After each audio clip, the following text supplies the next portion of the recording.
Go for it. I Go am. for it. I'm recording, brother. I am Oh, starting. oh, I don't like to mess around. Juan Elizalde. Is that correct? Is that's it right. Juan? Yeah, but It's Juan, Johnny. yeah, but since I was a kid, yeah, everyone called me Johnny, and family and everyone else calls me that. So I just, that's what I go by. Yeah, and a lot of people know you as Johnny Bossman, I would say. Right. But Wouldn't yeah, you say that would exactly. be your thing? Yep. Yep. So if anybody checked in, I basically have one of my favorite people literally in Long Beach, LA. He's the editor-in-chief of Boss Man magazine. I just want to give you a heads up. Like, I watched your, what was it, Breaking the Chains? Right. Right. With That podcast, unsugar-coated. Hmm. that was a great podcast. Oh, thank you. Thank you. I learned a lot about you on that podcast, which really like touched me. So it, I know of you, and I've known you for a while. But sometimes when you hear different stories about people's lives, it kind of touches you. So that was really interesting. Yeah, that was I would always get requests for podcasts, and I'm not really the type that will get in front of a camera, as you'll be able to tell. Um, but I figure, you know what? I'm all for having people tell their stories to help someone. There's something in your story that if you were to tell it all and someone watched it, they will learn something, from it. And that's been my whole, message. So why not tell my message, my story to people, and hope that, if it's one person that learns from my mistakes, or anything that I've done, or that I, learned to do, then why not? So, when you reached out, I was like, oh man, that's rich, man. We go, oh, Rick, we go way back. It takes us back to the when we did your photo shoot, to the couple of hotels we kept getting kicked out of because they wouldn't let us do photo shoots there.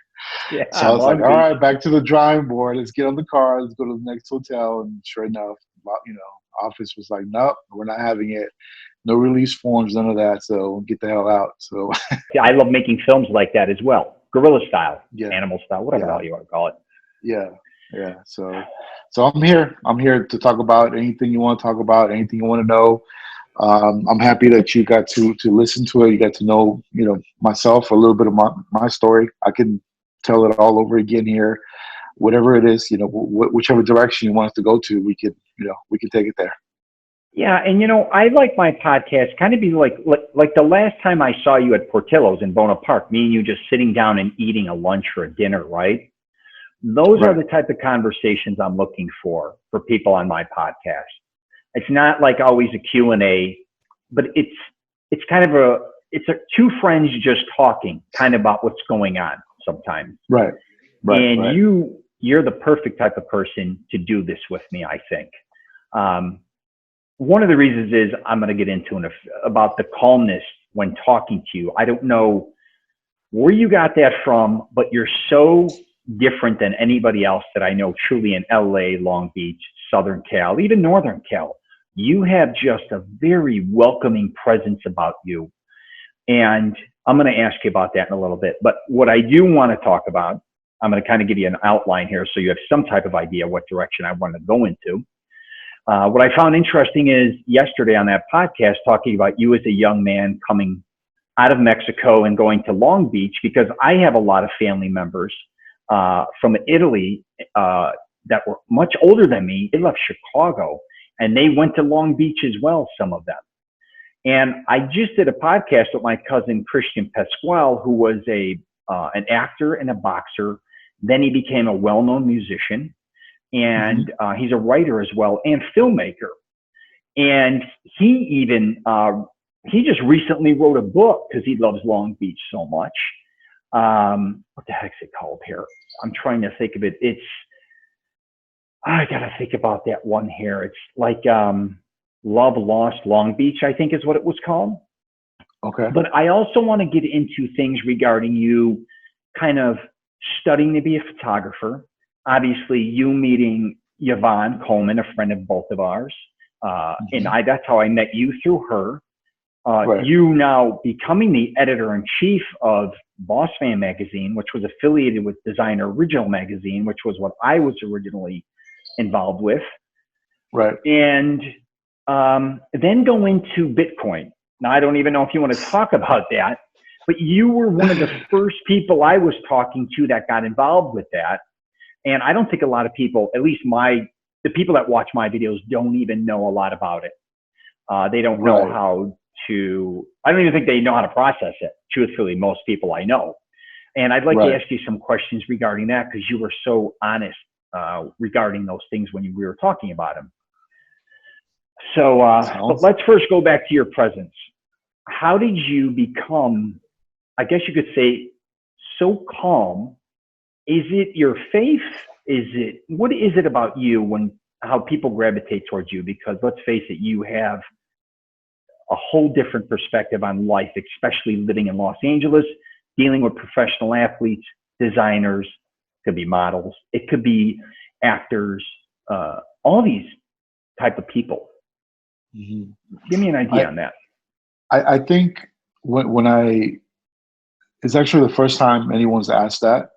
And thinking about it, I think it has to do with the fact that I'm really grateful for anything that has been given to me.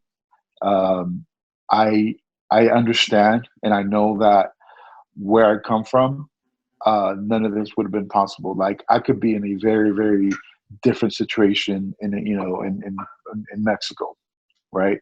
Where even today, I look at if I had stayed over there, my parents don't come over here, make that sacrifice to leave a country for a better future, and we all stay over there. They still have cobblestone roads. There's still, probably, in some parts of the town, no water and no electricity. There's just a lot of things that when I compare it to how my life is today, how it's been, even though the struggles have been there, even though some dark times have been there, it doesn't compare it. And I will forever be grateful for the opportunity to have been brought over here and have been given that chance at a better future, a better life, and that's where I'm at today. I don't focus on material things. I don't focus on money. I don't focus on really like that stuff doesn't bother me. Mm, It bothers me when I see injustice. It bothers me when I am not able to help someone. And that's really been my drive. Putting out there stories that are going to help. Like, and I'll probably continue to say that throughout the podcast, but because it's really sure. how I live my life. And I don't just talk about it. I walk the talk. Yeah. Recently I haven't really been able to do anything with like nonprofits or reaching out to the community to help. But in the past, we've put together um, a whole studio that picked up all the lights, all the equipment, went to a nonprofit that had people with trauma, brain injury, brain trauma. They were once normal. There was an accident. Now they have some sort of disability. They can't talk. They can't move. Just different things that happen to them in life, especially for Sure. women. We brought the whole studio. We brought models, makeup artists, and we did a fashion show for them. There were Yeah. 6 ladies that were chosen. And you have to keep in mind that they're conscious of what they look like, so they're not really confident. They don't want to be in front of a camera or in public because Yeah. they know what they look before, and now they life changed for them. So like that the specific time that I'm telling you about, man, I cried for three Mm-hmm. hours. For 3 hours, these individuals, these ladies that were, when in full glam makeup, accessories, the whole 9 yards, but they were in front of studio lights. They forgot what they were going through. They forgot about the accident, and that's like it's so rewarding to me that Yeah. um, I can put that together and give someone hope, right? I've done things for single parents, single moms. A lot of them come from abuse, relationships, domestic violence, cheating. There's no trust in men, a number of things, and I apply the same concept. Okay, Uh, I know photography. I know people.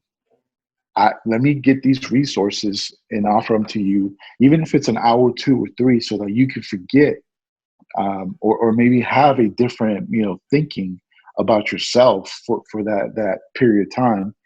And that's worth it to me, because I see in their face that they forget who they were an hour ago, Yeah. just for that moment in time.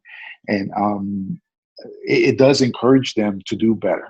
It does get them out of a dark place, and it starts the process maybe of healing. And I might never know the full impact that this type of event, creates for them. But I do know, and I do have faith that it's for the, for the greater good. That something better is going to happen. And I like to say this, and I planted the seed. By me planting the seed, I don't have to see that tree, 10 years from now be full blown. But I do know it's going to grow. I do know that it will be a better experience. So I think that's what it is. To be honest, I just I'm tired of just negativity. I'm tired of Yeah. people not really knowing that we can do better, I guess. Absolutely. You always take a totally different approach. And I remember when I was going back and forth with Yvonne, because I love magazines and I just ended up connecting with her. I didn't even know what type of magazine she was involved with. And she said, you got to meet Johnny at this point in Hmm. time. This goes way back. I mean, this goes back. I just actually got hit on Facebook. I think it was 4 years ago that I was involved with the magazine, which is kind of crazy how much time flies. But me and you were going back even before that.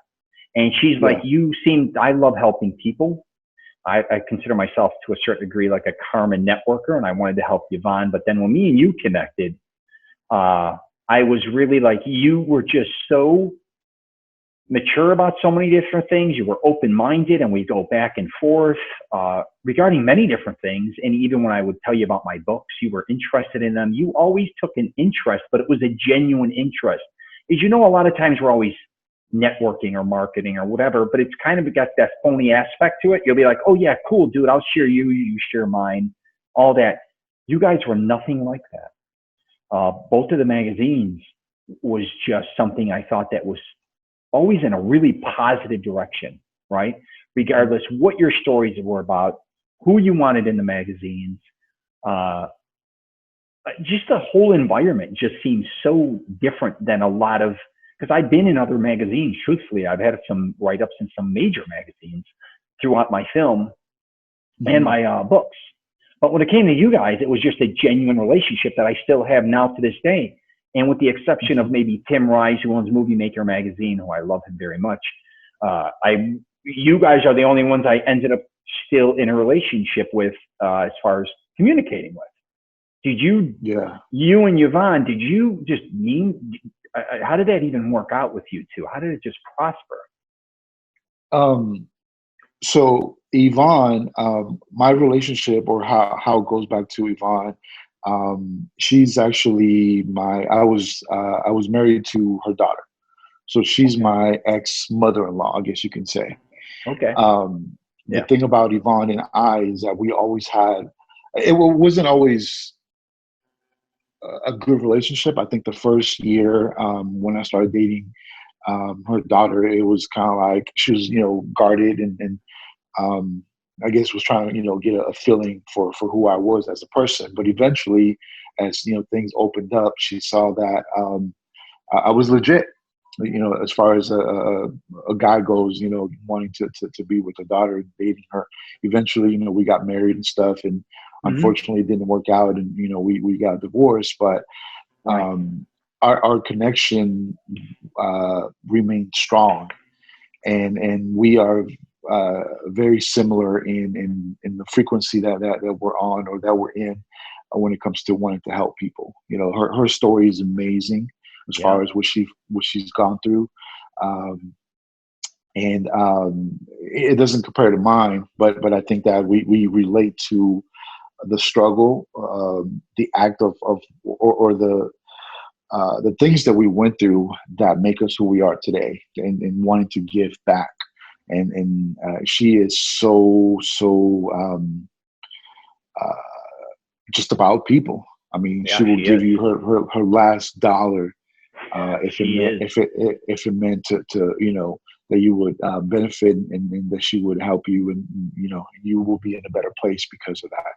And she's been a mentor to me. Hmm. I've learned so much from her, her humble heart, her forgiving heart, and we, like I said, that's where we're at today. We talked. She started a different business. Hmm. She's always been an artist, Yeah. painter on canvas. So we're actually working on a few projects right now for Boss Man, where she's going to come in and we're going to be able to showcase her art, and take it from there. But she's just amazing woman and individual overall. Yeah, and let's kind of jump in this because it was on your previous podcast. You ended up getting involved in this industry because you started as a photographer, right? Yes, I was looking for a tax break. Yeah, right. and my background, or at least and I don't even want to say the culture that I'm in, it's more so of the lack of information in my family. No one would think about starting a business. No one, has really thought about doing, and because they don't know, about doing better. So at that time, years ago, I was working at Verizon Wireless. I was in operations for them, making 6-figure income, and I didn't know anything about taxes. Mm, I didn't know anything about tax breaks. Every year, I was owing the IRS, 8,000, 7,000.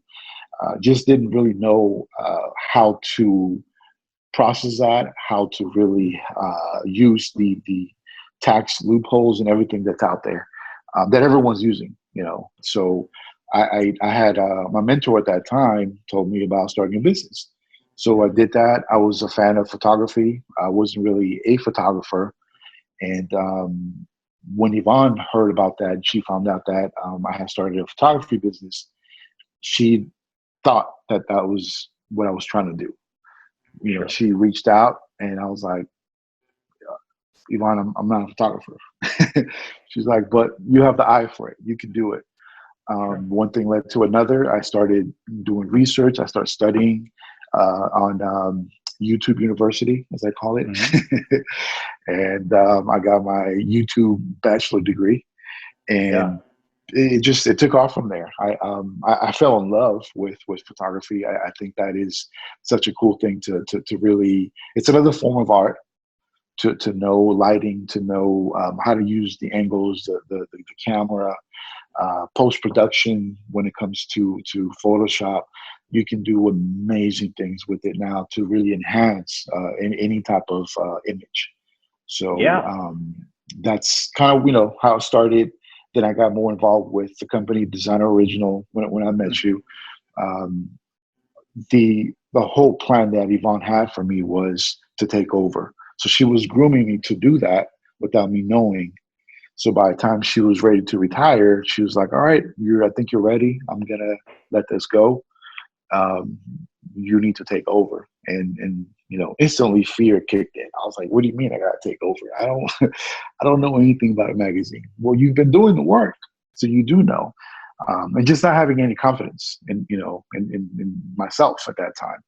Sure. I gave it some thought, and I landed with Bossman, because I knew that it had a really high ceiling when it comes to just marketing to start. Sure. It's a marketable name. It's a catchy name. Hmm. And within 9 months to a year, the whole concept of wanting to help others really kicked in, because it started as a men's lifestyle type of magazine. Did you? So you started with Design Original magazine, and Hmm. with Yvonne, and then she retired, and they stopped publication. Correct with that. Designer That Original did stop. Yes. Mhm. okay? Did It she? got Right. Did she own that and Boss Man, and you just went to Boss Man? Is that how that went? She did. She owned Okay. both of them, and then we she retired designer original, and then we Hmm. transferred ownership to myself with Boss Man. So it yeah, that's pretty much how it started. Did you, And so were you but doing photography for both magazines, or was it? yes, yeah, I was doing photography for both. I still do. Yeah. To be honest, I some of the covers, the most recent covers, I've done them myself. I'm a little greedy when it comes to that. I want to shoot everything, Sure. but I understand. My Crown Cash, my fashion editor, pretty much has been on me to let it go and say, hey, look, you're great. You're good at it. We can use you as a backup, Hmm. but we have to move on to other photographers and have a different perspective when it comes to the creative side, which is what he owns. And I'm in agreement now. Before I was like, nope, nope, no one's touching my covers. There's a specific look, there's a specific color and skin tone and editing that I want, and Right. I've learned to let it go.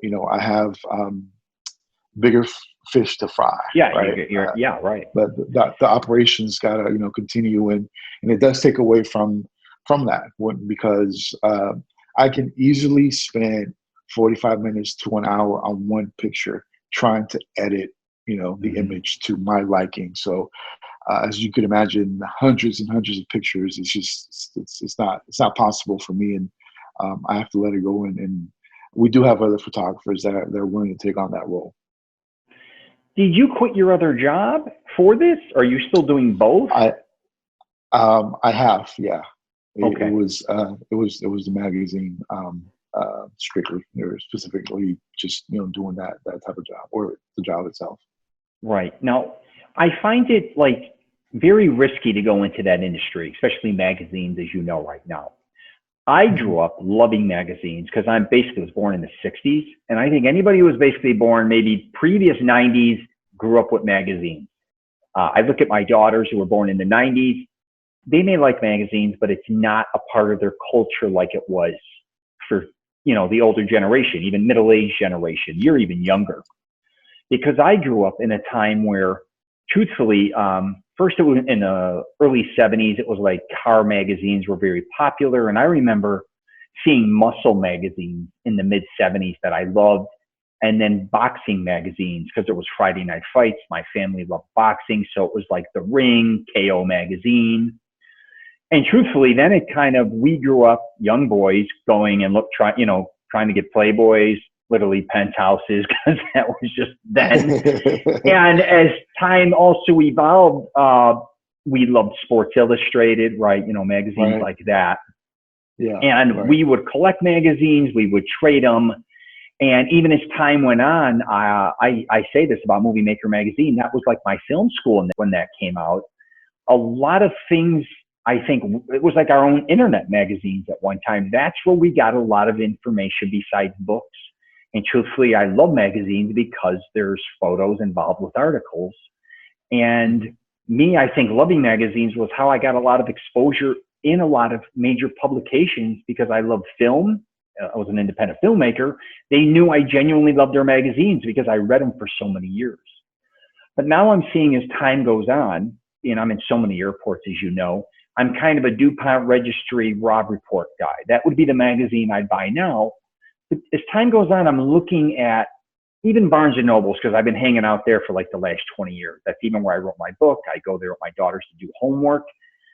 Mhm. I'm like one of few that is actually looking in the magazine area, purchasing magazines. How, like you going in that industry, I don't want to say what's the future look like, but is it safe to say it's gonna stay the same, or is it gonna disappear because of the internet? Is it evolving? What's your perspective on that? I think the digital side of it is evolving. There's just like your phone apps, people are downloading them more than ever. The print side is probably will be obsolete pretty soon. Sure. That there's not a lot of sales that get generated from that unless you're one of the big players out there that Sure. has been established for years. On our end, we are a digital publication with the option to print. We do print on demand through McLeod.com, so Yeah. that we give people the option to have a hard copy that people want to have and keep, for memories and stuff. Um, it's I was aware that going into this industry, it was going to be very, very, very, very hard to make it because of people moving away from a hard copy, people not buying magazines from a newsstand. A lot of people don't know that 7-Eleven is actually a good place to sell magazines because of the Yeah. high traffic that they have. Like when you think 7-Eleven, it's like, well, you wouldn't think of buying a magazine there, but everyone that's going in there is picking up a magazine on the way out after they get their snacks and whatever. um, I within the last year, I've had the opportunity to actually get into Barnes and Noble. I had I'm going to butcher his name, John Blazingame or Okay. Blazingame, I think it is. This guy created two major magazines back in the 70s, 80s, and reached out to Bossman. Hmm. He said, I like what I'm seeing. I like the product. I like the message. I want to get involved. We got on the phone call about an hour and a half, and we were in talks about getting into Barnes and Noble. He was offering Mm-hmm. the opportunity for us to do that, and I didn't feel we were there yet as far as a product. Gotcha. I want to make sure that by the time it does get there, and people tell us all the time when they compare it to the local magazines, especially here in LA, that the stuff that they're putting out there, just specifically talking about the pictures and the stories and all that, that is a lot better. Yeah. I'm not gonna lie. Um, but looking at the business side, I want it to be on another level. Mm-hmm. The way that we're capturing our audiences is through the story. We're selling the story. We're not selling the magazine, and people are sticking to the movement. In the previous or the podcast that you listened to, I kept referring to Bossman as a movement, and that's really what it is. Absolutely. People know that we're doing positive things, Mm-hmm. and that's who's jumping on the bandwagon. That's who's supporting us.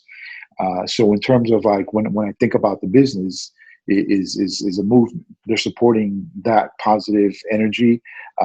They're supporting us coming from a place of love, and they like that more so than me selling you a magazine to read. And Yeah. it's been it's been a struggle. It's been mixed emotions here and there. Um, Obviously 220 or 2020 is not going to happen. We're with everything that's going on, it'll Mm-hmm. probably be 2021, and it's a blessing in disguise because it gives me time to really work on where I feel the magazine should be by the time it actually hits Barnes and Noble and 7-Eleven. And Yeah. a tip for people that are into publications and magazines and things like that. You don't have to go national. Right. Regional is the way to go. You focus on your region, you focus on the demographics, you focus on that smaller target, and take it from there. The Mm-hmm. mistake that people do all the time is that because they can go national, it doesn't do well, and then Barnes and Nobles comes back and says, "Hey, look, you're gone. You didn't Yeah. do well." But your audience wasn't across the nation. It Sure. was maybe in a couple states and regions here and there, wherever you've been doing the work. So um, people that are selling books on Amazon, same thing. You focus your energy on the people that support you, and then kind of start expanding from there into a region, and then hopefully everyone makes it national or across the footprint. Yeah. It's interesting because I was fortunate. I wrote a couple books, and then I was able to take a tour at Barnes and Nobles. I know one of the head of the maintenance and facilities, so I flew to New York. They took me on a tour. It was awesome. But it's interesting you mentioned 7-Eleven because I was going to mention that. Like back to the 70s, 80s, and 90s, there were really no Barnes and Nobles, Borders. There wasn't Books a Million, I don't think. And if they were, I didn't know of them. I was in Chicago. Most of us got our magazines in a Walgreens or a 7-Eleven. And I think along with our comic books as well, because a lot of libraries back then, you couldn't buy them. And or you'd go to flea markets, believe it or not. That's where I brought Star Wars #1 and 2. You could go to maybe a local flea market. It could be in Chicago or Florida or wherever. But our generation, we were always waiting for our parents. We didn't have cell phones. So say we went to a mall, we would go to a Walgreens or a store that had magazines and literally just sit there for a half an hour and just fall in love with. It was kind of it was truly it was the only way to sometimes see kind of what was going on, because we grew up at only 3, television stations. So if I wanted to see what Franco Columbo and Arnold Schwarzenegger were doing, I'm going to go there. And if I can buy it, I'll buy it. If I can't, I'm still Muscle Fitness, Flex Magazine, Muscular Development. That's what I'm going to see that's going on, where now it's kind of the flip side. You can find out about anybody in a matter of seconds. But back then, magazines was the legit place to find out about celebrities, again, athletes, like I said, Sports Illustrated. That was what kept us in line. And even the biggest gift I used to get was if somebody said, "Hey, Rich, here's a Sports Illustrated yearly subscription." And I would wait every week for that damn thing, because Sports Illustrated came out every week. I was just dying when the postman, I think he used to bring it on Wednesdays. So it was a different culture. It's kind of how somebody looks at a magazine. It was such a big part of our life. Again, comic books as well. So different. You could go to comic book stores. Those didn't exist. Right. It's so different now. But if you love magazines, I still think you'll always kind of love magazines. I don't know how to explain it. And then other people just didn't. It'd be like growing up with anything else. But tell people exactly now with Boss Man, I know about it. Tell them what would you like them to know? And maybe tell me something that people don't know at all that may encourage them to check it out or, research it. Maybe because a lot of people don't know Boss Man, and I love that magazine. Give me some information about it that you might like to share? That's a good question. So earlier, I shared about the work that we do with nonprofits. When we look for people that need help, or that we feel we can, help them out with something. The photo shoots, that we do, the fashion shows, just making, people feel better. I have this love and hate relationship with people that do, and this is, maybe I should speak for myself, but if I'm doing something for you, let's just say that I'm feeding, I'm taking 10,000 cans of food to, a homeless shelter. I have my ups and downs as to, should I record it? Should I not record it? Should I put it on the internet? I still have this self-conscious about being judged. If you're really helping, out the kindness of your heart while you're recording it, we do a lot of that doesn't get to our Instagram. That doesn't get to the publication. We just do it to help. Yeah. So supporting Boss Man is really supporting other people that need the help. The homeless shelters, the single moms, the nonprofits that have people that have trauma or injuries that are not normal anymore. All that stuff is really what doesn't always make it to the internet, doesn't make it out there. I feel, as I hear myself and I get on podcasts and talk to you, maybe there is a need to really do that, to encourage people to do the same, more so that to show look at what I'm doing. I'm a good person, because that's, like I said, I've really fought that over the years, that perception, and label that I will get from doing that. But I do get other people in my ear telling me that maybe it is something to do, to encourage. And to show that there is good out there, with all the negative, news that are happening, all the stuff that continues to happen. 2020 was supposed to be a really good year for everyone. Yeah.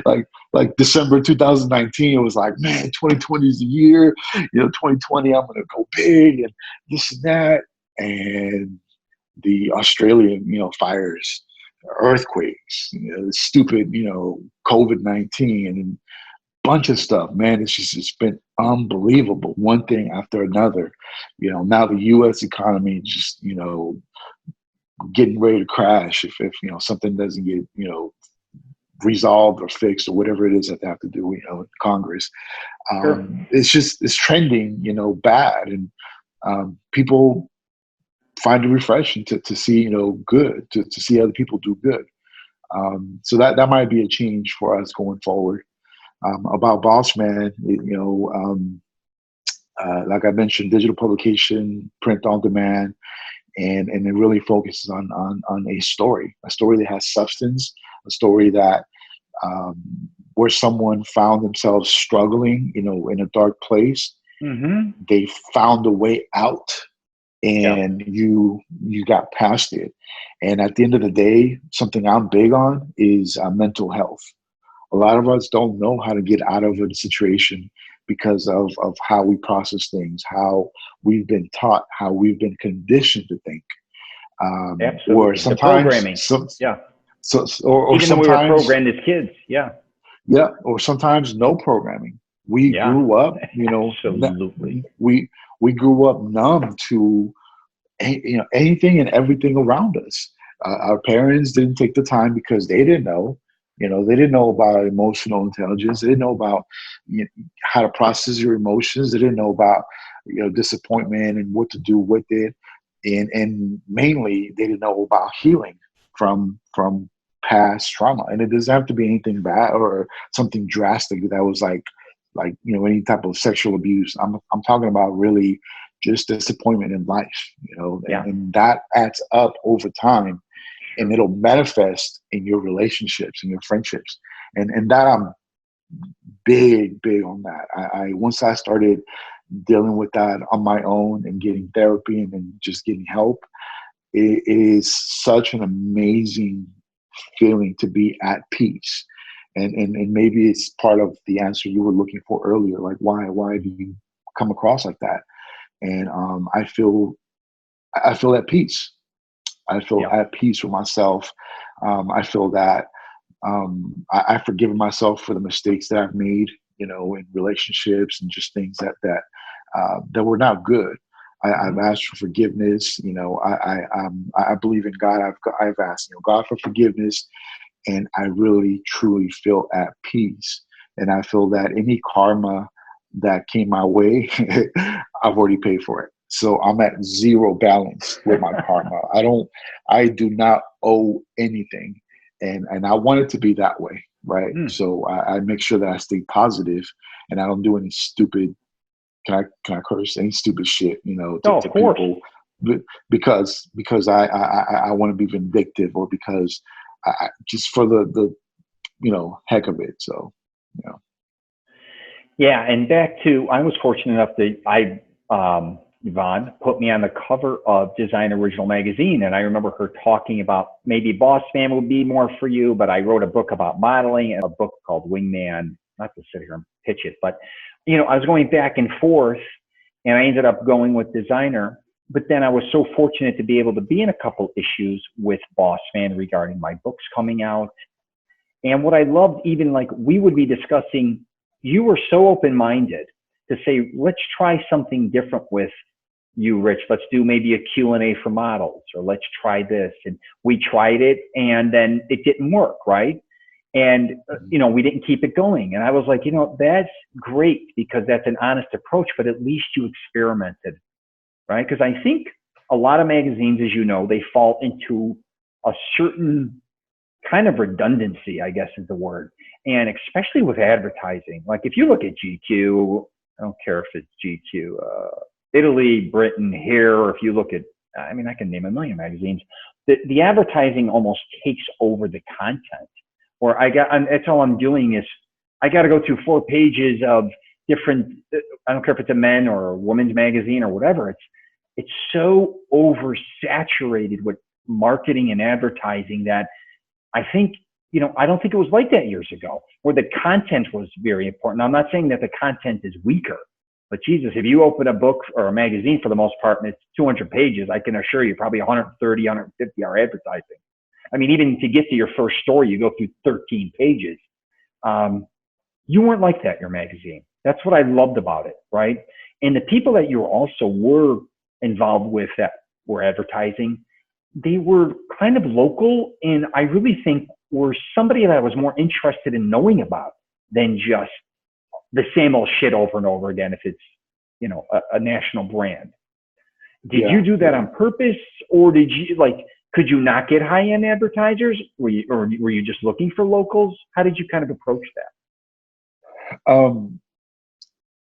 By the way, you're not lying when you say 13 pages. I'm subscribed to several magazines that I check out, on a weekly basis, and I counted, I want to say 13, 14 pages before I even got to the introduction. And I get why. They have to pay their bills.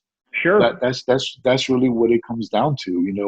They have to sacrifice the content. They have to sacrifice the quality, because of bills that need to be paid through advertising. I think for me, maybe up until the end of 2018, we were advertising and we weren't charging people. I'm in a place where I'm so blessed that it wasn't about the money. It wasn't about wanting or having to advertise so that I can keep the magazine going.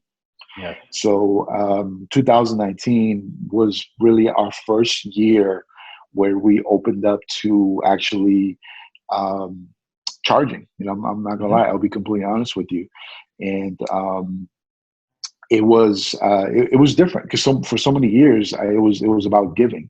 Hey, look, I came across a vendor or someone that needed help. They whatever they were selling. Hey, look, just send me. Let's work on this. Let's put an ad together. Let's publish it, and we'll advertise it on social media, and get you the help that we might be able to provide. But it was about building it. I mentioned earlier that I didn't feel that the magazine was ready for Barnes and Noble. Sure. It was really about building the product so that I can feel good about charging, right? And we're there today. We're there today. We do have advertising that's paid. There's people reaching out all the time.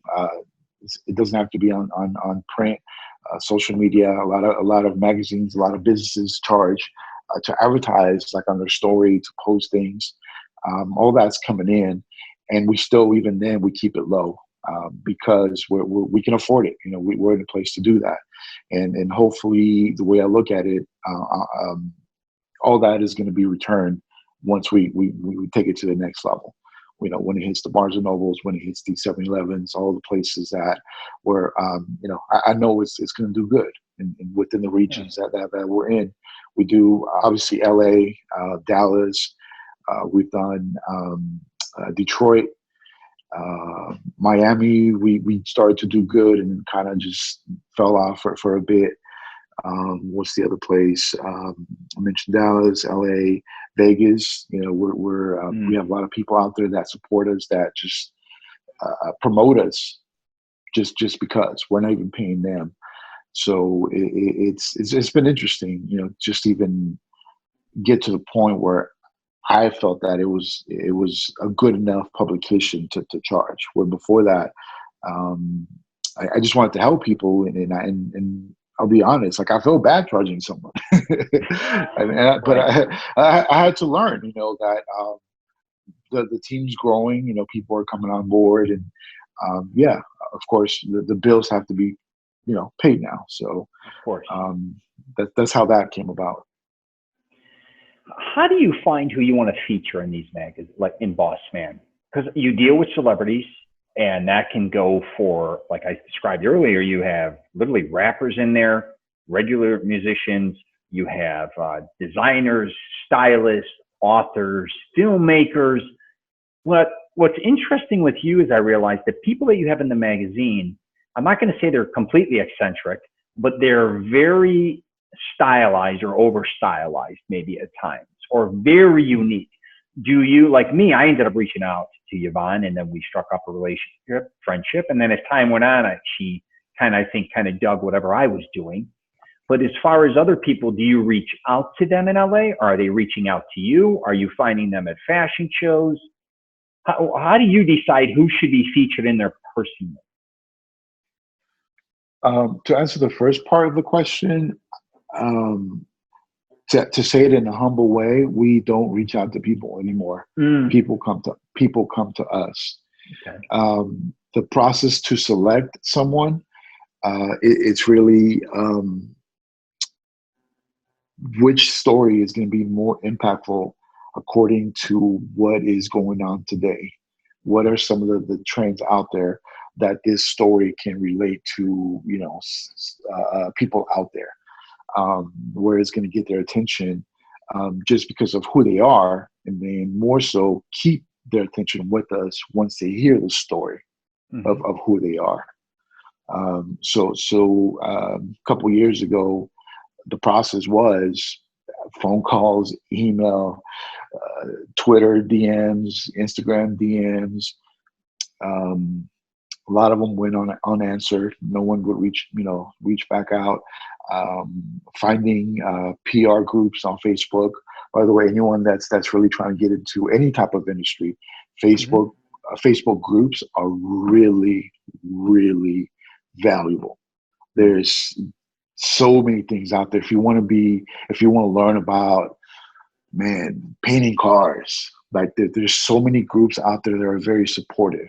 There's, public relation, groups. There's marketing groups where now there's thousands of people when you go and you post your question, and there will be resources, posted for you to use, or at least start learning or researching. And that we do use that from time to time when we want to reach out to someone, and it works. You will hear back, and there are people connected to big names, if that's the purpose or that's the goal, that are part of these things, and they do listen, they do review comments, and watch what people are asking for. Yeah, I think Boss Man has a different type of following than I've seen with magazines, or maybe I should say in past magazines I've seen it, where you guys are like, it's kind of, we all follow you because it's not just a magazine, if that makes sense. We kind of, the positivity, the uniqueness of it, you share a lot of things with us, even behind the scenes, and it's authentic. There's not always a motive to sell us something in your magazine or to sell your magazine, if that makes sense. Do you Right. see that, like a movement kind of saying, hey, this is more than a magazine, guys? Do you see it, people loving your magazine for who you are and the people involved with it just as much as the magazine itself? Because that's what I kind of see on your social media presence. Yeah, they relate to the story, and I would say if the content wasn't good, they probably wouldn't care for another magazine, or Yeah. for a piece of paper sitting at their coffee table. They wouldn't. I got to be honest. And you know that coming from or knowing about the industry. Mm-hmm. There's probably a lot of people that wouldn't follow it, wouldn't buy it, wouldn't subscribe to it, or any of that. But it's the message. We do have John Nelson, who's a captain in the U.S. Air Force, currently in active duty right now, who's a psychologist or a psychiatrist. I always mess that up. He's really high up Okay. there. And he writes columns for us about mental health. When we talk, it's a conversation we're having. Like with last year, we were talking about the Walmart shooting that happened in El Paso, Texas. We Yeah. were just chatting about it, and I had mentioned um, about the impact that it has to families, right? Obviously, the people that are getting killed and all that. And I was like, but what about the ones that actually witnessed the whole thing? Like, they were like right there, and the guy or whoever dropped did in front of them. I mean, like, they go home and no one knows about them, like the struggles they're going to have, the nightmares, the PTSD, all that stuff.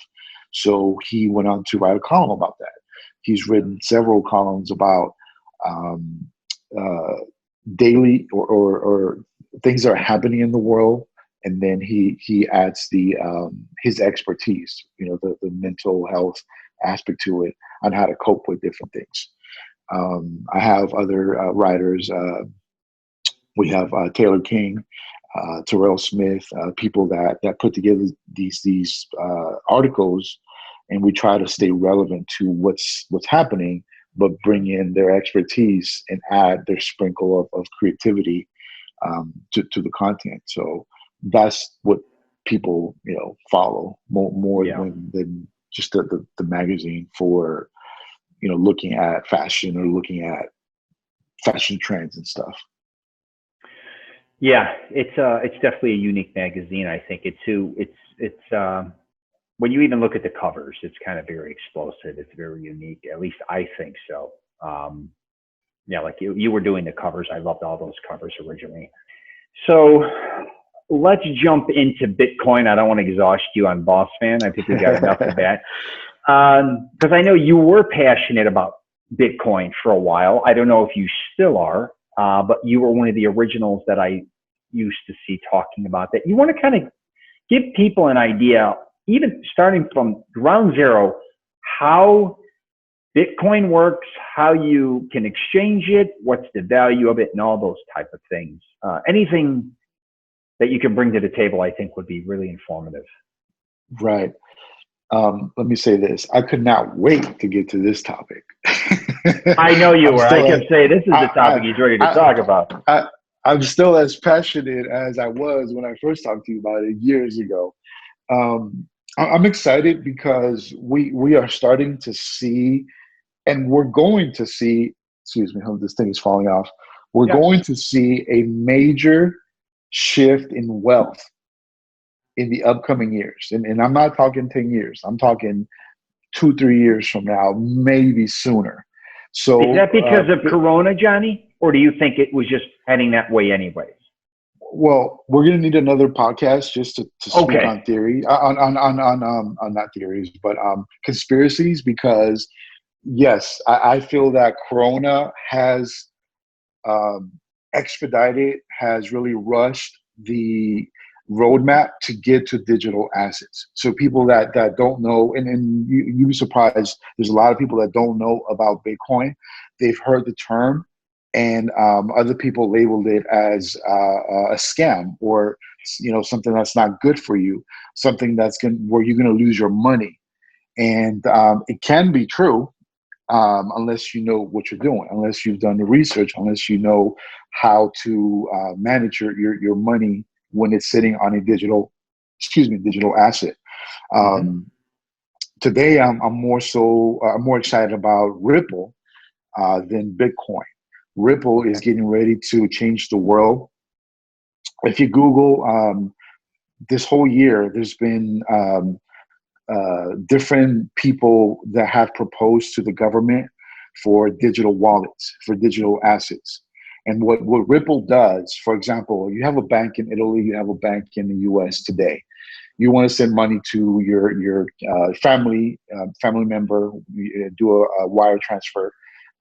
It's going to take, you probably know this if you've done this, 2 to 3 days, right? Yeah. Before the money gets to them. The bank in, we'll say Bank of America, sitting in the US, and that's who you're using to send your transfer to. The bank in Italy, or Bank of America, has to have a pre-funded account in Italy so that they can accept the money that you're sending over there.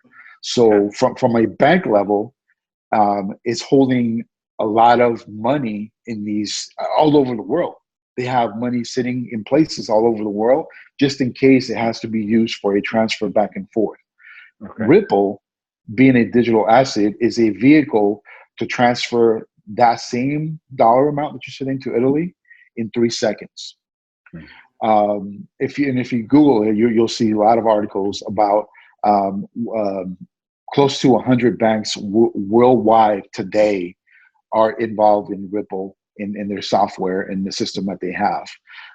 There's the IMF. There's the US is considering using Ripple as a form of getting money to instead of a check. You know how the Corona or the relief fund, where everyone got $1,500.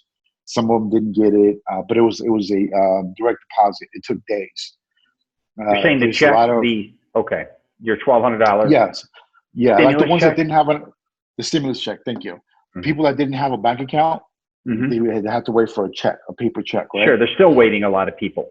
They're still waiting, exactly. Yeah, So correct. there's Okay. this big movement where people are really trying to introduce digital wallets, so that the government, any central bank, peer to peer, you can literally just open up an app, you send the money, and it's instantly transferred to that person's account without any major holdup.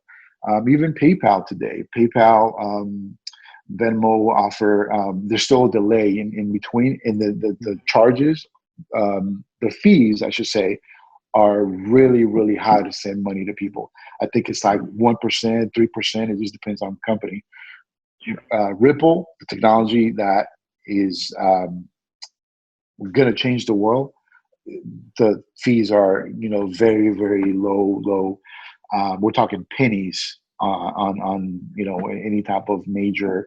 I think someone did a test last year, 2019. They had to transfer like $40 million from Europe to the U.S. It took Mhm. 3 seconds, and it was only like 2 pennies. Gotcha. So are So you saying to invest in Ripple as far as a stock? How is that where you're saying to make money, or because that's obviously different than I, Bitcoin? what I'm advising, or what I'm suggesting, is that people go online and research what Ripple is, what Ripple does, Okay. and for them to see, they can reach out to me and I can give them my opinion. I Hmm. just what I don't want is for people to just like the stock market, right? You go to Apple, Apple does something stupid, and their stock drops. They committed fraud, they did whatever, and now people take out their money, and the price drops, and you feel that you lost money. It's the same thing with digital assets, with Bitcoin, Ripple. Right now, when it comes to cryptocurrency, digital assets, it's very, very up and down. So it's just a matter of knowing the market, understanding the market. You buy low, you sell high, and you repeat the process, and you make your money off of that. My testimony back in January 2008, actually, excuse me, November of 2017, I invested $1,200 because I trusted someone to do it. I had not done my research. I just did it because a good friend of mine told me to do so. January of 2018, that 1,200 became $32,000. Now you're saying you invested that into Bitcoin itself? Both Bitcoin and Ripple. Okay. So how do you do that? Give people an idea how they would even Yes, invest in that. there's a company called Coinbase, Coinbase.com. It's a US based company. It's backed by what is it called? The FDIC. Is it FDIC? Is that right? Okay. So your money's protected, just like if you put it into a bank account Yeah. up to a couple $100,000, I believe. You register. They have this thing called, and cryptocurrency is big on acronyms like KYC. Well, what the hell is KYC? Or did you KYC? Well, did you basically what they're asking for is they want to know your customer. They want to know who you are. So in order to get into Coinbase, you're going to have to register, create your login, but also submit a copy of your ID, your passport, whatever it is, so they can verify identity. And they do that because there are people that do money laundering, just like other people do it Sure. with cash. So they want to know who you are. They want to know, and obviously, they want to make sure they tax you on capital gains, on whatever dividends, whatever profit you made. It is taxable. It is Right. income that will be taxed at the end of the year. You will receive something from Coinbase that you have to use with when you submit your taxes at the end of the year. And then once you pass the verification process, then there's several digital assets that you can invest in. Bitcoin obviously is the originator, the one that started it all. And I believe they're up to maybe 32 different or maybe 30 different assets that people can invest in. And you use your debit card. They don't allow you to use credit cards. It has to be cash or through your bank account or debit card. You throw that into your spending account, and then that's how you purchase your stock, just like a stock. That's how I see it. It's a digital asset. It's just like a stock into Netflix or Amazon or whoever. So you said you invested $1,200, correct? And it went to what, 36,000? Is that you're 32. saying? Oh, 32,000. I'm sorry. Could you pull 32,000 cash out, or is it the value of Bitcoin 32,000? It was 32,000. The value was based on the number of shares that I had purchased. I got you. And yes, I withdrew and cashed out everything. And I basically kept, I came back and I just doubled my original investment, and I kept investing that. And, so that I would continue to play the market based on, if it went up, I would sell, wait for it to drop, and then buy again. Since 2018, just for the record, cryptocurrency has not done well. Okay. Right. So people that I can tell you, I know people that did this, that purchased or bought digital assets in January of 2018 because they had seen all the money that other people made. They lost, or value was lost, and it dropped over the next 2 years. And even now, it's still pretty low. Right now is the time to buy. With everything that's happening, it's getting ready to hopefully do another bull run, meaning it's gonna, people don't trust the stock market. People are getting, extra cash, and they tend to invest in these investments that are proven that over time will give you, a really huge return on your investment, but you just have to be patient with it. I've sat on, a lot of shares for over the last 2 years that didn't go anywhere. But I look at when you're doing your research, look at the case, the project, and what it's being used for. Gotcha. Like Ripple, trying to disrupt the financial industry by being a cheaper product for banks to use, a faster product for money transfer. That's gold. Like that's what I'm about, right? And there's other projects and companies that do different things, right? But I recommend that you do your research and look at what the potential it has over the next 2, 3, 5, 10 years, and for you to know how much of it you're willing to invest, and then have a really huge return on your investment. Bitcoin took 8 years before it actually blew up, right? Right now it's sitting at $9,000 per share. At some point, it used to be pennies. Right. Okay. There's a story about someone on the internet that paid, he paid a certain number of Bitcoin shares. And he paid for it to buy a pizza back in like 2010, maybe 2009. Had he held to those shares, the guy would have made $140 million. That's unbelievable. When you hear these wacky, it's a true story, and it's a scary thing. Just like it was scary when the internet started, right? When did the internet start? I don't even know. 99, 96, 95. People didn't trust it. Yeah, right. People didn't trust it. The .com, boom, and how that blew up. These tech companies, people didn't trust it. You never know, right?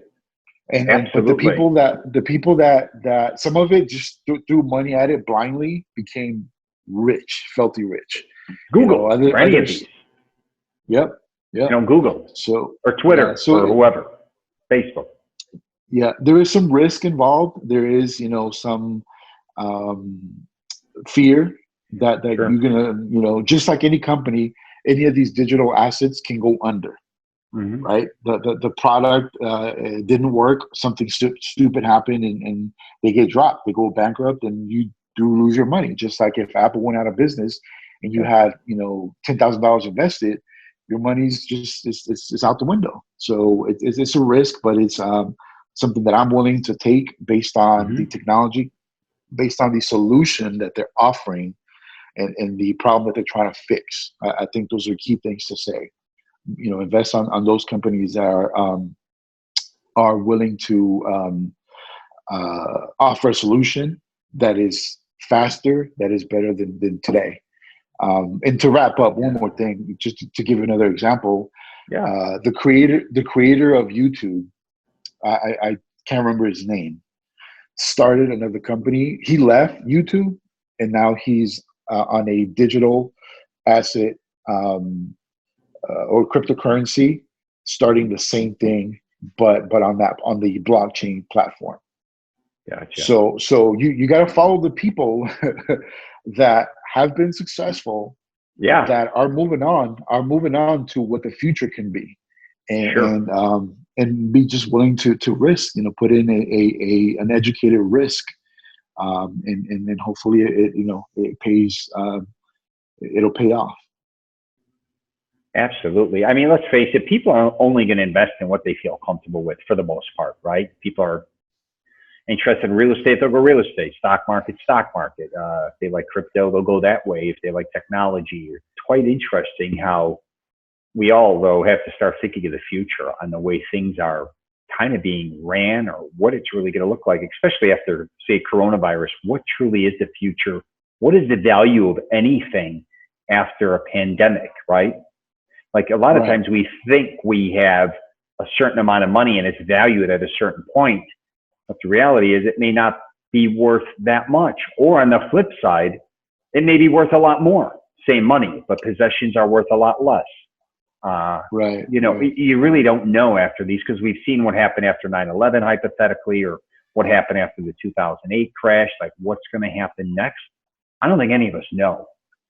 But that's why I Right. definitely wanted to get you on the podcast too, because yeah, it's a really interesting approach. What I've seen you go through over the years regarding Bitcoin, but the truth is, I don't hear about it as much as I used to either, and I don't think a lot of people do. Maybe because the economy was doing better. I don't know. Yeah, it has it has its ups and downs when it comes to Bitcoin. Bitcoin is not really the popular choice anymore, because it's so expensive. I Mm, mentioned, like, right now, over the last 2 weeks, it just went up $2,000. It's up to mm-hmm. like nine thousand and some change right now. I just checked them before I came. Crazy. So it's not something that people can afford, like, Right. easily. Where Ripple is, I believe, like 21 cents a share. Mm, So, you, plus not just the price, but also what it's trying to do, right? The problem that it's trying to solve. There's another company, VE, chain, altogether. They are offering their services to put your inventory on the blockchain to prevent counterfeiting. mm, So for farming, or people that have livestock, people that have, pigs and cows, just different things moving around, anything basically moving around the globe, they offer the ability for you to track every shipment, every inventory, every last piece, down to the smallest, nuts and bolts that you could be manufacturing and sending over to a different country. And they do that through what they call it, RFID chips. And gotcha. companies in this, I think it's based out of, I want to say, is it Japan or China? I think it's China. And companies in the U.S. are jumping on that. They like the fact that their shipment is going to be secure. They know that they're going to get something that's not counterfeit. They know they're going to get something original. They know that their assets will be protected because it's being tracked on the internet. is being tracked on blockchain. And again, it's solving another issue where today, hundreds of shipments get stolen every day. And where does that go? No one, Yeah. I mean, the black market, obviously, but I can go on forever with a number of real life scenarios where blockchain combined with digital assets are going to change the world, and we will see that. I have Chase as one of my bank accounts. If you dig deep down in there, you already have a digital wallet. Gotcha. Yeah. Makes sense. You can't do anything with it, but people will see that, and it's kind of hidden in there, several different layers down. But there's already a digital wallet. I wonder why you have a digital wallet already on your Chase bank account. Okay, Right. the works are the infrastructure is already done on a lot of these bigger banks. It's now just a matter of getting the digital assets to get approved by Congress, because it's not something that's approved yet in the U.S. It's already been approved in several different countries. The U.S. is still going through the process of whatever legal process to say that it's a legit what's the word? It's money, and it's real, and people can use it. People can trust it. Gotcha. Yeah. Do you think you being the editor-in-chief of Bossman kind of more or less is looked upon you being more like that's a job, but is it more like a hobby and you consider yourself more of an investor and you see yourself in the future kind of getting more into that aspect, more business driven than magazine, let's say, or literature? Good question. I do. I also have. I just renamed my company that I started 5 years ago called Johnny Elizalde Media, and I renamed it the Boss Man Media. I already did the paperwork. We even have the trademark. The trademark's already been done from years ago, where the word "the Boss Man" is, it's ours. But I do manage talent. I have. Music artists and just different people that I manage, where I try to combine everything. I use the magazine as a platform to open doors for my artists to be able to get gigs and use that leverage to help them as well, right? Gotcha. Your chances of a door being open when you say you're a magazine are far, far, greater than someone that's just starting or doesn't have a business that's established. They're not going to answer. Sometimes they do, sometimes they don't. But if I come to them and I offer the magazine as a platform, to them, whoever it is that we're trying to sell this artist, it's Opens it's doors. amazing. Yes, it does. So I do consider myself. I think on Twitter I'm called what's it called? A venture coinist. Is what I call myself. But I'm an investor, but more so just a business guy. Anything that I can get my hands on, where I can get some money, but also be of help to others. Yeah. I'm going to do it every time. Are you incorporating any of that in the magazine now? I haven't seen it, like a business side of things. No. You think you'll ever go that route? Eventually, yeah. I think you'll go that route? I wanted 2020 to be the year where I can really start introducing the Boss Run media and doing all that stuff, but it's just not working out. So it's just a matter of waiting and seeing how this whole thing is going to play out, and then really start promoting that. I've been successful, I want to say, with what I've done so far behind the scenes, and kind of not really out there. But I want to grow it. I do want to grow the media aspect of Boss Man, and eventually just have like one company, an umbrella of of different services that could be offered. If you need management, if you need marketing, if you need obviously promotion, using the platform with the magazine. Photography, video, just a number of services and products that I know I can offer today. but they haven't really come together, or I haven't really put it out there for people to know. You're always working, man. You are always hustling.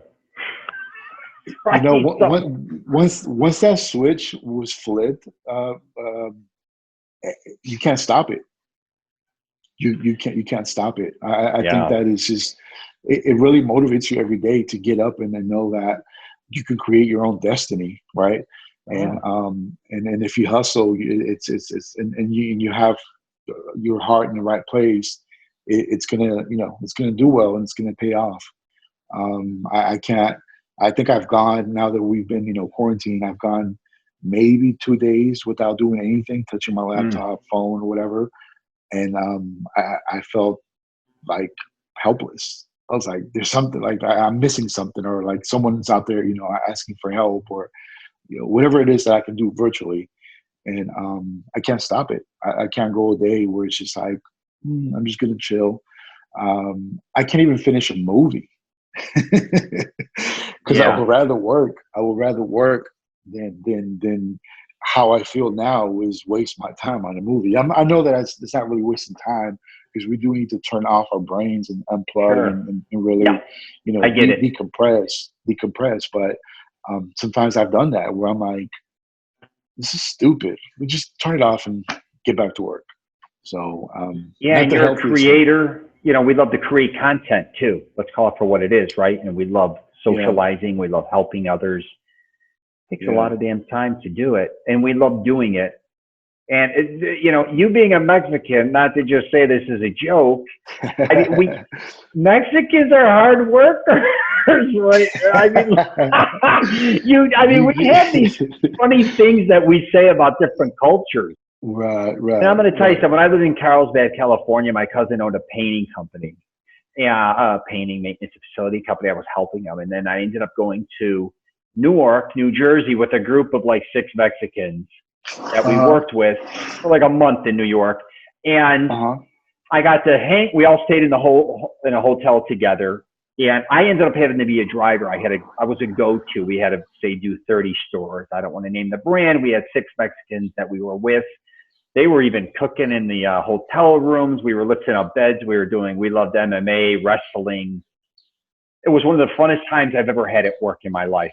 And I had to drive in Manhattan or Bronx, Brooklyn, Long Island for like a month straight. In the month of December, we had to knock this out. But to make a long story short, let's fast forward like a couple years later. I had to come to Florida and do a big job where they had to paint like 100 gas stations. And I had to hire a lot of crews in Florida. And I'm like, these guys are slow motion compared to these Mexican crews that I worked with were unbelievable. And I told my cousin, I said, listen, no disrespect, we got to fly our crew out from the West Coast. They'll Right. knock this out because these guys are taking 3 or 4 days. I think our guys could do it maybe in 2 or 3. I'm thinking, he's like, well, we got a lot of money here. We got to fly them there, hotel, food. I'm like, bring our crew out. I'm just telling you, they flew them out. They were knocking out a gas station, painting the gas station, exterior and car wash, everything one day. 2 guys I couldn't even keep up with them. I know we goof around with Mexicans and it's Cinco de Mayo today. That's right. I've That's right. worked, We did choose. yeah, I once did a job where I had moved thousands of televisions at the Hilton downtown Chicago, and I was in the vending business, and I even made a couple films. I know what it is to work hard, move equipment, collect money. When I work with the Mexicans, especially on the West Coast, and I grew up with them in Chicago. My mother was a diehard Catholic, worked for the Archdiocese. We were around a lot of Mexicans, Filipinos, Irish, Italian. But the Mexicans, man, you guys are hard. I mean, kick it in the ass. My cousin has a huge factory in Chicago. The crew that he has that's been with him for years, you guys are just beasts, man. Like, you're just the hardest working people I've ever worked with is Mexican. Just saying. Yeah. Call it for what it is. No, you're right. I think if I can add a little bit of context to that as to why that Mm-hmm. happens, and speaking from my experience, right? Um, um, I think that a lot of that has to do with not wanting to let your family down. Yeah. not wanting to. So like my example, right? So my parents brought us, to the States for, to have a better life. Like, why wouldn't I hustle? Why wouldn't I um, try to make the best, out of the opportunities that are being presented to make him proud, to really, for him to see that him picking up and sacrificing the life that he had over there, his family. Speaking about my dad, because he's the one that came over here first, Sure. to come work in the fields. He did the program through the, I think it was called in Spanish, or even here in the U.S., they called it the Bracero program, where they were brought over here legally to work on the fields and pick all kinds of, whatever off the ground. And, Yeah. it's hard labor. So why wouldn't I work harder than him to give myself a better life, and in return also give him, a share of that, and him benefit from what I've done, what I'm doing, what I'm trying to do, what I'm going to do, in the Yes. future. So I think, I don't want to call it guilt. It's just that motivation is there to want to do better, because you don't want to let him down, or your parents down, Yeah. right? So I think from talking to other people, that's a big factor. You for you to do something half-ass or be lazy, you're letting your parents down. You're letting your ancestors down, and I'm talking maybe the first two, Yeah. three generations, right? Because that's who's really working the hardest. Because when you look at Mexican Americans, where you're going on, fourth, fifth generation, man, They don't know. that grind is not there anymore, because now No. things have been, given to them. They didn't experience the Suffering. struggles. Oh Yeah, yeah, and they suffered. yeah, And they yeah. didn't, So the racism, the whole 9 yards. yep, they didn't do any of that, and so I think that's what it is, that I see a lot. It's really, it's a sense of pride. It's a sense of not letting, your parents or your grandparents, staying within the first three generations down, in your family. So you have no choice but to work hard. So Yeah. I find that quite interesting because my great grandparents from Italy, I was with them a lot, and my father's mother was from Italy as well. And being around immigrants, they don't take anything for granted, right? But it's kind of interesting because I've seen a lot of family members, I can only speak with Italians, where it seemed like they learned from their parents or grandparents on how to be a hard worker. Or on the flip side, they became very lazy. Like, you know what I mean? On the other side of it, you would think they'd want to be a hard worker like their parents or grandparents, but they end up bums. I'd hate to say it, or drug addicts, or alcoholics, or the flip side. It seems like it's kind of that decision, one way or another. Do you want to be a hard worker, or do you kind of want to be a lazy piece of shit? I think a lot of us go through that regardless what generation we are, right? What's kind of cool? What is it to be a hard worker? Oh, I ain't no slave. I ain't gonna do this shit. Like, I ain't gonna work for that amount of money. And then you have somebody else yeah, who says, I'm gonna bust my ass. I don't care what it is. I'm gonna make that money and help my family and blah blah blah. So yeah. I think it's the, I would say, just the how the world has evolved into what it is today, regardless of a culture, where yeah, people just became lazy. I mean, look at the phone. You can literally, get the entire content of a college class on your phone for free. People are out. I mean, everything's on the internet. You don't have absolutely. to study it. You don't have to learn it. You don't have to use it. You don't have to practice it to become. What is it says? People say it takes 10,000 hours for you to master something. Right. The and I don't want to say the generation now, like the millennials and whatever's after them, but even like my generation, um, everything was so easy, came so easy, that it was easy for people just to give up, or to not panic, or to not feel that they have to hustle, and just half-ass everything. And I think we're seeing that across the U.S., across the world, I would say, in many different cultures. Yeah. Absolutely. And I have a lot of family members in Italy. And when I go to Italy, when I was in Italy, 50% when I was there was unemployed.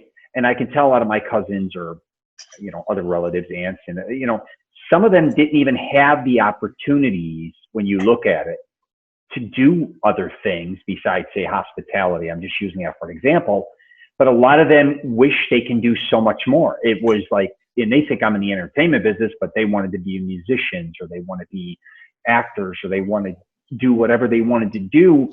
They truly couldn't even afford to take classes, or they had to work, or they were so poor they could barely, afford certain meals. And then you come back to our country and I'm like, holy shit, you really don't realize truly all the opportunities we have.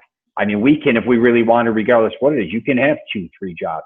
I'm not going to say you're going to make a ton of money, but you have opportunities to meet people. You have opportunities to go to LA, New York, all these other places where they don't have that. And it's just, and I'm sure you saw that in Mexico as well. There's certain things our country does offer that they don't have to offer. Right. Yeah. So, right. No, you're right. Yeah. It's really interesting that. So, all right, my man, you are awesome. Thanks for doing this. Yeah, I do want to give a shout out. I want to make sure that I start doing this. So I want to make sure that I do it on every podcast, because I have 2 more to do within the next couple of weeks, and I want to recognize the people that are boss man.